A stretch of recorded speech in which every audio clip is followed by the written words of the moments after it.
I'd always considered myself an attentive husband and father. My wife, Emily, was sharp, charismatic, and stunning, a woman whose mere presence could command a room.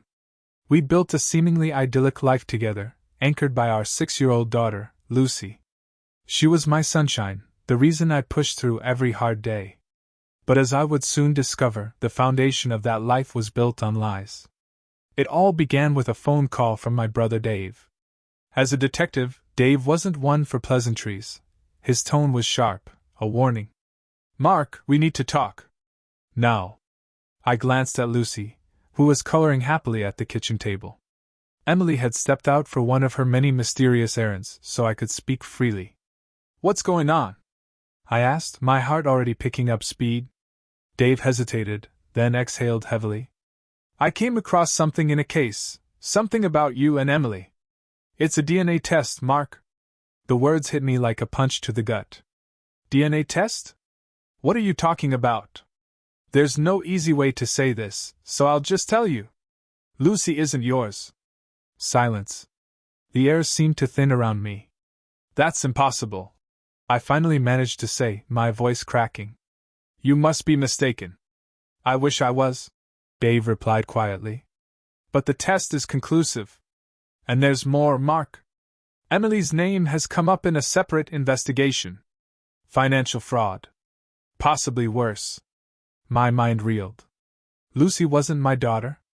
Emily involved in crimes? It sounded like something out of a twisted soap opera, but this was my life. I ended the call with Dave, his warning echoing in my ears. "Be careful, Mark.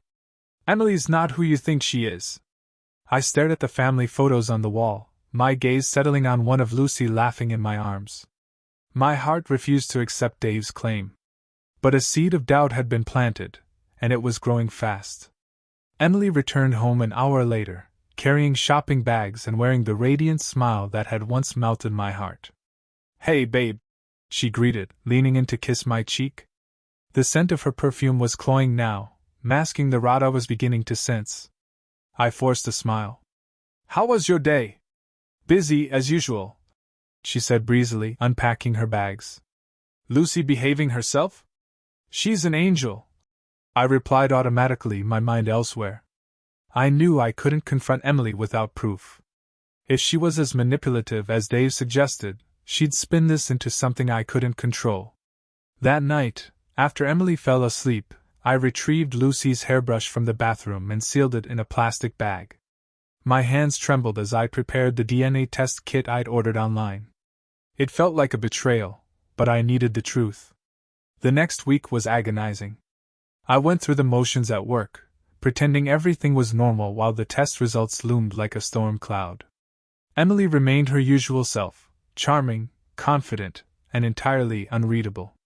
If she was hiding something, she showed no cracks. Finally, the results arrived.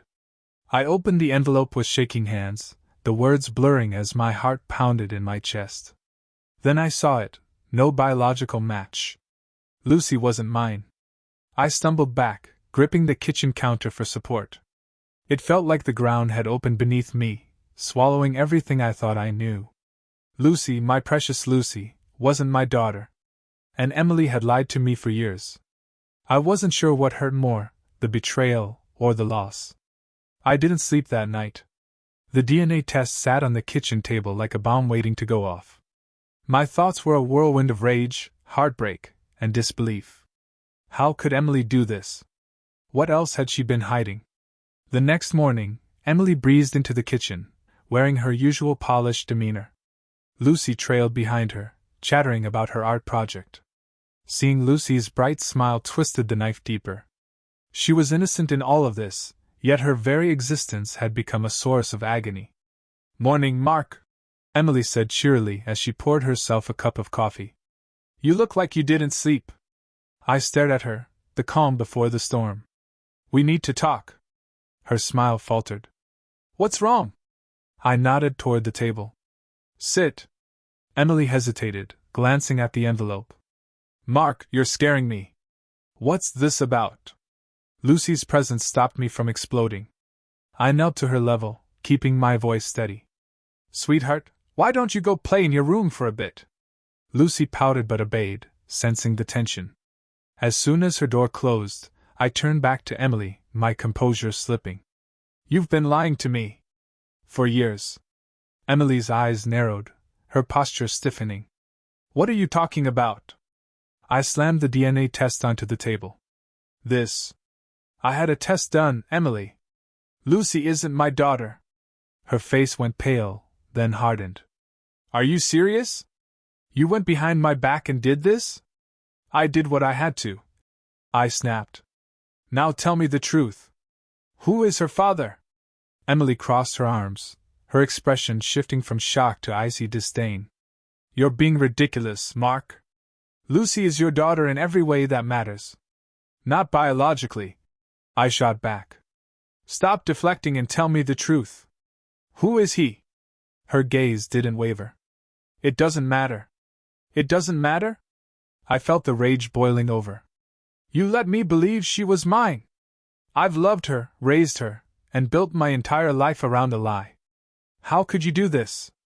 Emily leaned back in her chair, her calm exterior giving way to a smirk that sent chills down my spine. You're acting like a victim, Mark. Don't you see? I gave you a family. You're the one who wanted to play the perfect husband and father. Her words hit like a slap. A family? You mean a fraud. Did you ever even love me? Emily sighed, rolling her eyes. Love? You've always been useful, Mark. Reliable. But love? Let's not romanticize this. I was stunned. She didn't even try to deny her betrayal. Instead, she seemed almost amused by my pain. Who is he? I demanded again, my voice trembling with anger. For a moment, she hesitated, then shrugged. It's complicated. Let's just say he's someone I cared about a long time ago. Is he still in the picture? I pressed, though I dreaded the answer. Emily's smirk widened. Why do you care? You've been a good father to Lucy, better than he ever could be. Her flippancy broke something inside me. You're a monster, I whispered. You use me. You've been lying, manipulating. What else, Emily? What other skeletons are in your closet? She stood, her demeanor suddenly cold and commanding. Don't turn this into some dramatic spectacle, Mark. You're not exactly a saint yourself. What the hell does that mean? I asked, bewildered. You've been so busy playing the perfect provider, so obsessed with your little fantasy of family, you didn't even notice the cracks. This isn't just about me, Mark. Maybe if you'd paid more attention. Enough! I roared, slamming my fist on the table. Don't you dare put this on me. The sound startled even Emily, but she quickly regained her composure. Fine. You want the truth? Lucy's father is someone I was seeing before you, and I got serious. We weren't supposed to last, Mark. You were a convenience, a safe bet. The air left my lungs. A convenience? I echoed, my voice hollow. Emily's gaze didn't falter. Yes, Mark. A convenience. And now, you can decide if you're willing to keep being one. Otherwise, maybe it's time we rethink this arrangement. Her words were like poison, and for a moment, I couldn't speak. Emily turned on her heel and left the room, leaving me alone with the shattered pieces of my life.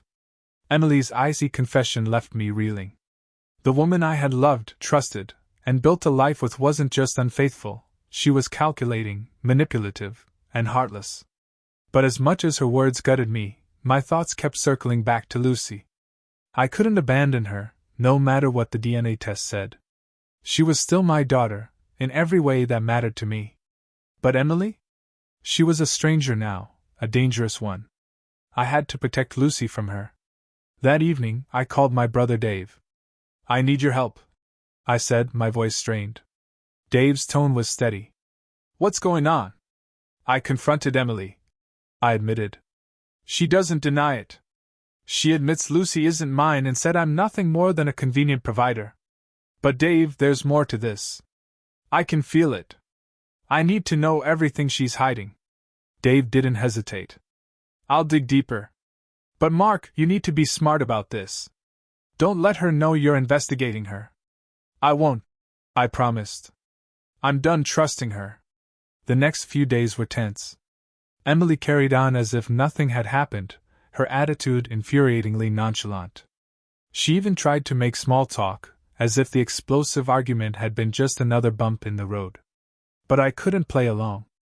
Every time I looked at her, I saw the woman who had used me, lied to me, and ripped apart the family I thought we had. The breakthrough came on a Wednesday night. Dave called me, his voice grim. "I found something. You might want to sit down for this." I was pacing the living room, my mind racing. "Just tell me." "Emily's connected to a criminal syndicate," Dave began. "She's been involved in financial fraud for years. Fake accounts, embezzlement, even some offshore dealings. It's serious, Mark. If this comes out, she could be looking at major prison time." I sank onto the couch, my head spinning. How did I not know this?" "She's good at hiding things," Dave said. "But that's not all. She has a long-time lover, Jack Morris. He's a known associate of this syndicate. It's likely he's Lucy's biological father." I gripped the phone tightly. Jack Morris. The name felt like acid on my tongue. "Does she know you're onto her?" "No," Dave assured me. "I've kept it quiet. But Mark, you need to act fast.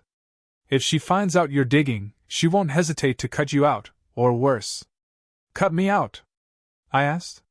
"She's already tearing me apart. She's dangerous, Mark.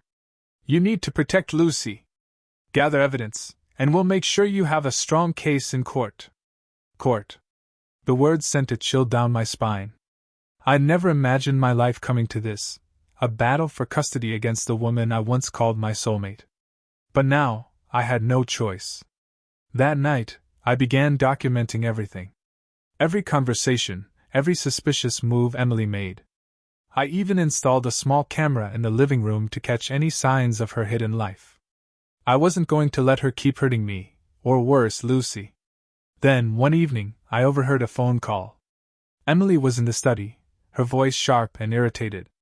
"No, Jack, you need to be more careful," she hissed. "Mark's been acting strange lately. If he finds out anything, it could ruin everything." I froze, adrenaline surging through me. She knew I was suspicious. Emily lowered her voice, but I could still hear her. "No, I've got it under control. He's too soft to do anything drastic. Lucy's his weakness, he won't risk losing her." Her words felt like a knife in my chest. She was using my love for Lucy as a shield, banking on my devotion to keep me from fighting back. But she was wrong. I wasn't soft anymore. When Emily hung up, I waited until she left the room and went straight to her desk. Rifling through drawers, I found what I'd feared, a ledger filled with cryptic notes, numbers, and names. Proof of her fraudulent activities. And tucked beneath it was a photo of her and Jack Morris, laughing together, his arm draped possessively around her shoulders. I snapped photos of everything with my phone, my hands trembling. This was my ammunition, the evidence I needed to expose her for who she really was. Later that night, as Lucy slept peacefully in her room, I stood by her bed, stroking her hair. "I'm going to protect you," I whispered. "No matter what it takes." Emily thought she had me cornered, but she underestimated me. My love for Lucy wasn't a weakness, it was my greatest strength. And I would use it to fight for her, no matter the cost. The days that followed were a blur of quiet determination. I could barely look at Emily without my blood boiling. She was still playing her role as the perfect wife and mother, effortlessly juggling PTA meetings, her book club, and whatever facade she maintained with Lucy. But I wasn't fooled anymore. I was focused on one thing, building my case. Dave helped me file the paperwork for joint custody. "You'll need solid evidence to show the court she's unfit," he reminded me during one of our late-night calls. "And Mark, don't let her bait you into losing your cool. She'll use any excuse to paint you as unstable." "Don't worry," I said. "I'm staying focused." That resolve was tested when Emily started to notice the shift in me. One evening, after Lucy went to bed, she cornered me in the kitchen. "You've been distant," she said, her voice laced with false concern. "What's going on, Mark?" I stared at her, my jaw tightening. "You don't get to ask that." Her expression hardened. "Excuse me?" You've lied to me for years, Emily, I said, my voice low and steady. Lucy, the fraud, Jack, don't act like you're clueless. Her eyes narrowed, but she quickly composed herself. I don't know what you're talking about. And I don't appreciate your tone. I've been documenting everything. I shot back. The DNA test. Your ledger. Your connection to Jack Morris. I know about the fraud, Emily. And soon, so will the court. Her face twisted with something between rage and fear. But then she laughed, a sharp, hollow sound. You think you can win against me? Mark, please. You don't have the guts to take this all the way. And even if you did, no judge is going to take Lucy from me. I took a step closer, my fists clenched at my sides. You're wrong. This isn't about you or me, it's about Lucy. I won't let you drag her into your mess. Emily's smirk faded. You're serious. As serious as I've ever been, I replied. You've had control for too long, Emily. But that ends now. She leaned against the counter, her posture casual, but her eyes were cold and calculating. You'll lose, she said, her voice dripping with venom. You're a fool, Mark. Always have been. You can't beat me. Watch me, I said, turning on my heel and walking away before my rage boiled over. She wasn't worth it. But Lucy was. Dave and I worked tirelessly to prepare for the custody battle. The evidence I'd collected painted a damning picture of Emily's deceit and instability. Her ledger alone was enough to raise questions about her character, and Dave assured me he could connect her to Jack Morris's criminal activities. Judges take this kind of thing seriously, Dave said during one of our meetings. If we can prove she's a danger to Lucy's well-being, you'll have a strong case. But Emily didn't make it easy. She was unpredictable, one moment playing the doting mother, the next lashing out in cold fury when she sensed she was losing control. One afternoon, she stormed into the living room while I was reviewing court documents. You think you're so clever, she sneered, waving a piece of paper. It was a copy of the custody filing. Dragging me to court? How dare you? I kept my tone calm. You left me no choice, Emily. I won't let Lucy grow up in your web of lies. Emily's eyes flashed with rage. You don't even have a biological claim to her. She's my daughter, Mark. Mine. She's ours, I said firmly. And I've been more of a parent to her than you ever have. The court will see that. Her fury reached a boiling point. I'll destroy you, she spat. I'll make sure you never see her again. Do your worst, I replied, standing my ground. But I'm not backing down. Emily's threats escalated in the days leading up to the court hearing. She began isolating Lucy from me, planting seeds of doubt in her mind. Daddy's mad at Mommy right now, I overheard her saying one night as she tucked Lucy into bed. But it's not your fault, sweetie. He just doesn't understand how hard Mommy works to take care of us. The manipulation enraged me, but I couldn't confront her directly. Instead, I doubled down on my efforts to spend quality time with Lucy. I wanted her to know, without a doubt, that she was loved.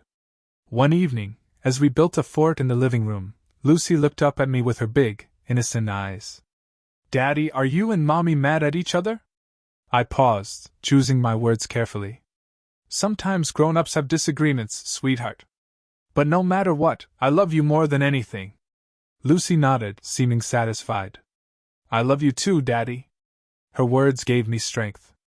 I would fight for her with everything I had.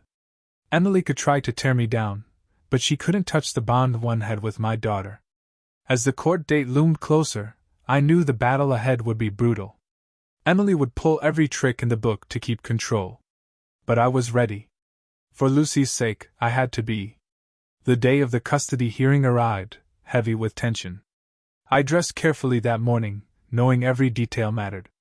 Lucy was my world, and this hearing would determine her future. Emily had already made it clear she was ready to play dirty. I had to be sharper, stronger.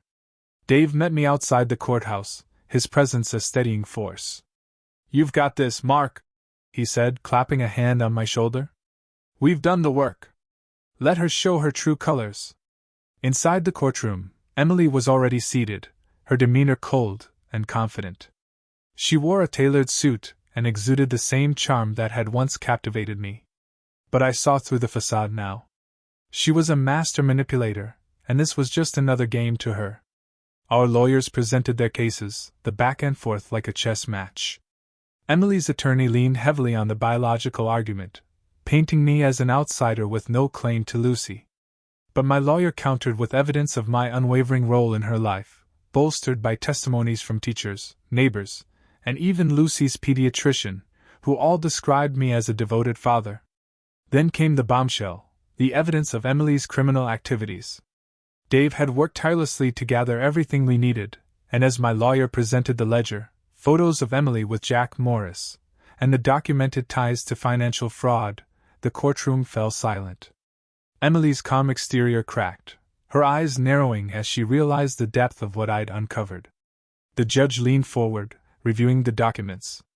"Mrs. Turner," she said, her voice sharp, "these allegations are serious.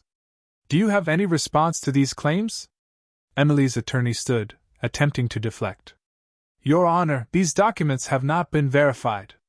We believe this is a smear campaign by Mr. Turner to discredit my client." But Dave had anticipated this. He'd brought in a forensic accountant to testify, confirming the validity of the ledger and tracing the fraudulent transactions to Emily's accounts. The connection to Jack Morris, a known criminal, sealed the argument. Emily's face was a mask of fury. She leaned toward her lawyer, whispering frantically, but it was too late. The damage was done. When Emily took the stand, she tried to regain control, spinning a tale of hardship and portraying herself as a victim of my supposed jealousy and overreach. "Mark has always been controlling," she said, her voice trembling just enough to seem believable. "He's using this to punish me, but I've only ever done what's best for Lucy." Her performance might have swayed the court, if not for her temper. My lawyer began asking about her relationship with Jack Morris, pressing her about the fraud and the lies she'd spun. Emily snapped. Her carefully constructed mask shattered, and she lashed out. "You think Mark is some saint?" she spat. "He's just a pathetic man clinging to a daughter who isn't even his. He can't handle the truth, so he's dragging us all through this circus." The judge's gavel slammed.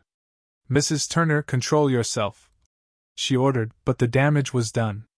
Emily's arrogance and venom were on full display, confirming everything I'd endured behind closed doors. After hours of deliberation, the judge delivered her ruling.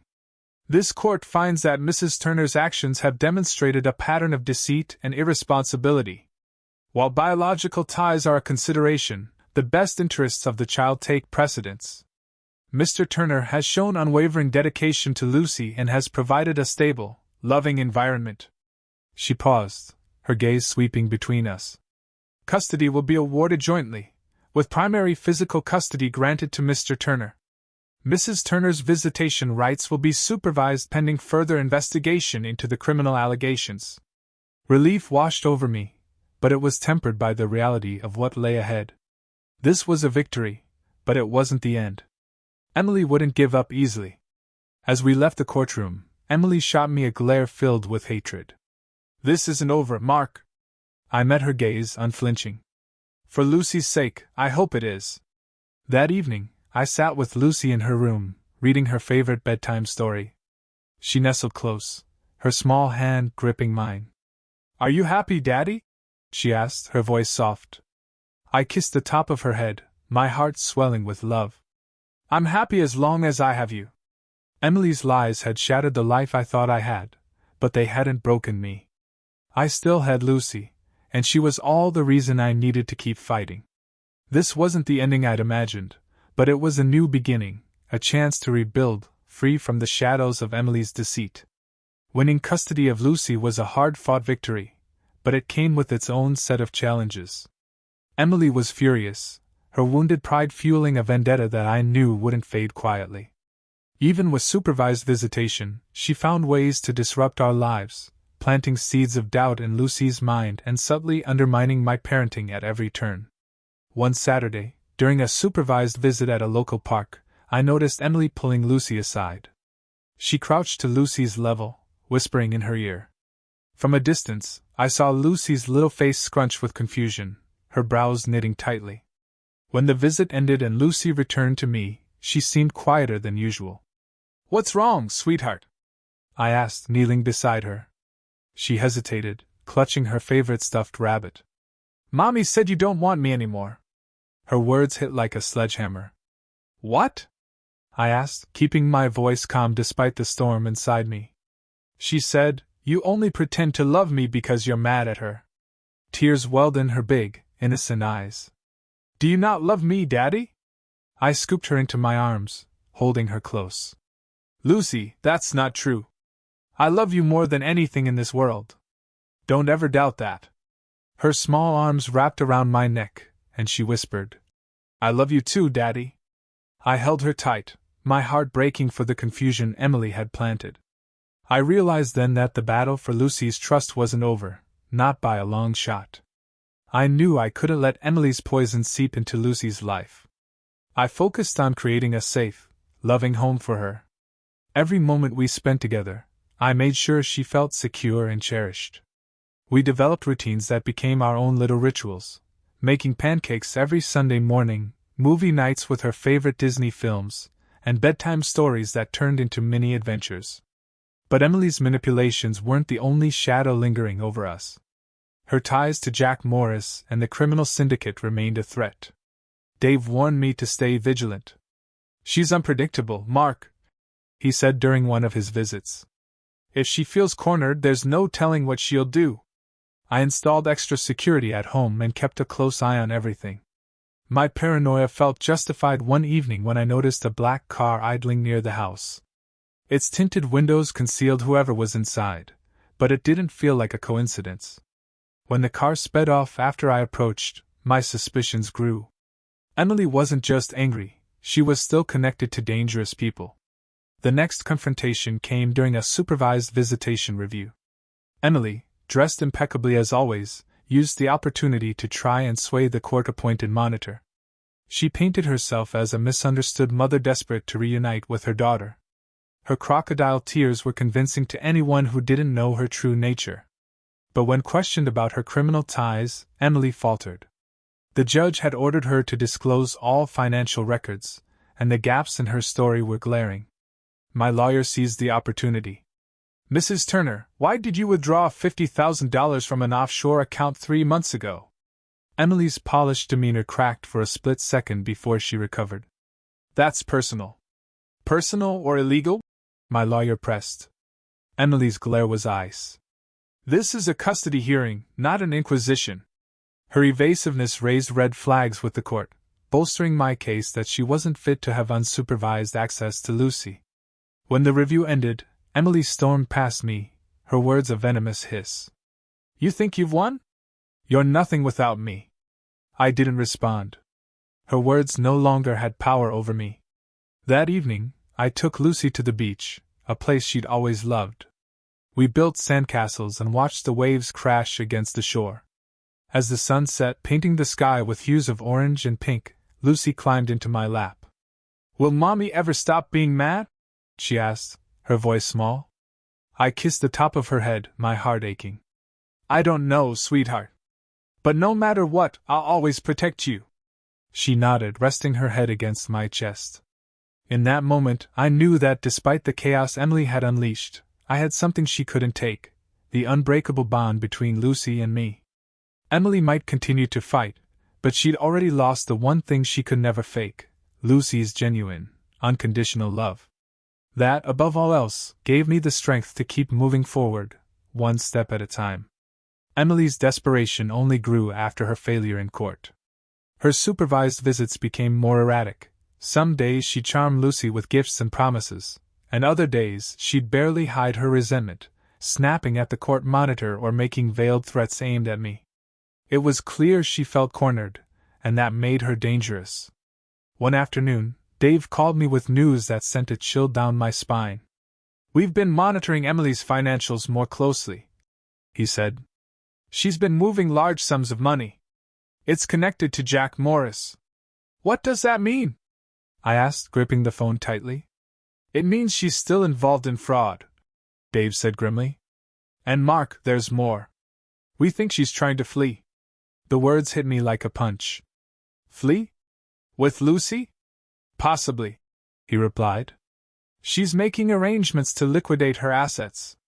I've flagged it, but you need to be ready. My mind raced. The thought of Emily disappearing with Lucy was unbearable. I couldn't let that happen. What do I do? Stay calm, Dave advised. We'll get an emergency hearing. But you need to keep a close eye on her visits. Don't let her pull anything. The next visit with Emily was tense. Lucy clung to me as we arrived at the visitation center, her small hand gripping mine tightly. Do I have to go? She whispered. Yes, sweetheart, I said gently. But I'll be right here. Emily was already waiting, her expression cold as ice. She gave me a tight smile before kneeling to Lucy's level, her tone syrupy sweet. Hi, my angel. Mommy missed you so much. Lucy glanced at me, her reluctance clear, but she let Emily take her hand. I watched them disappear into the visitation room, my stomach churning with unease. Hours later, the court monitor approached me, her face troubled. Mr. Turner, there was an incident. What happened? I demanded. Mrs. Turner attempted to leave the premises with Lucy. She claimed she had prior authorization, but when we checked, it was false. My blood ran cold. Where is she now? She's been escorted out, the monitor assured me. Lucy is safe. When Lucy returned to me, I held her tightly, my heart racing. I was scared, Daddy, she said softly. You're safe now, I whispered, but my resolve hardened. Emily had crossed the line. It was time to shut her down for good. Dave moved swiftly to secure an emergency hearing. We presented the incident at the visitation center as evidence of Emily's instability and her ongoing ties to criminal activities. The judge listened intently, her expression growing colder with each new revelation. Emily, as always, tried to spin the situation in her favor. This is a witch hunt, she said, her voice trembling with practiced emotion. Mark is using Lucy to punish me. But the judge wasn't swayed. Mrs. Turner, your actions demonstrate a blatant disregard for court orders. Effective immediately, your visitation rights are revoked until further notice. Emily's face contorted with rage, but she managed to keep her composure, barely. She shot me a venomous look as the hearing ended. You think this is over, Mark? You don't know what I'm capable of. Her words sent a chill through me, but I refused to let her see my fear. Dave and his team continued to dig into Emily's activities, and their persistence paid off. They uncovered a money trail that linked her to a series of high-profile fraud cases orchestrated by Jack Morris. It was enough to warrant federal charges. When Emily was arrested, the news spread quickly. She maintained her innocence, of course, blaming Jack for everything, but the evidence was overwhelming. As I watched the footage of her being led away in handcuffs, I felt a mixture of relief and sorrow. Emily had once been the woman I loved, the mother of the child I adored. But her choices had destroyed everything we'd built together. And now, she was paying the price. In the weeks that followed, life began to settle into a new normal. Without Emily's looming presence, Lucy flourished. Her laughter returned, filling the house with a warmth I hadn't realized was missing. One evening, as we sat on the couch watching a movie, Lucy looked up at me. Are we safe now, Daddy? I hugged her tightly, my heart swelling with love. Yes, sweetheart. We're safe. Emily's absence left scars, but it also brought clarity. Lucy and I didn't need perfection, we needed each other. And that was enough to start healing. The storm that Emily had unleashed on my life was finally beginning to clear. With her arrest and the revocation of her parental rights, the fear that had gripped me for months started to ease. For the first time in years, I felt like I could breathe again. But more importantly, Lucy and I could begin to rebuild. The first few weeks after Emily's arrest were filled with adjustments. Lucy asked about her mother occasionally, her voice filled with a mix of confusion and sadness. I never wanted to lie to her, but I also didn't want to burden her with the full truth. Mommy made some bad choices, I explained gently one evening as we worked on a puzzle together. But that doesn't mean she didn't love you. She just couldn't be the kind of parent you need right now. Lucy nodded slowly, her small fingers tracing the edges of a puzzle piece. I'm glad I have you, Daddy. Those words were everything. They reaffirmed why I had fought so hard, why I had endured the pain and betrayal. Lucy was my purpose, my reason to keep going. The trial against Emily and Jack Morris dragged on for months, but I tried to keep my focus on Lucy.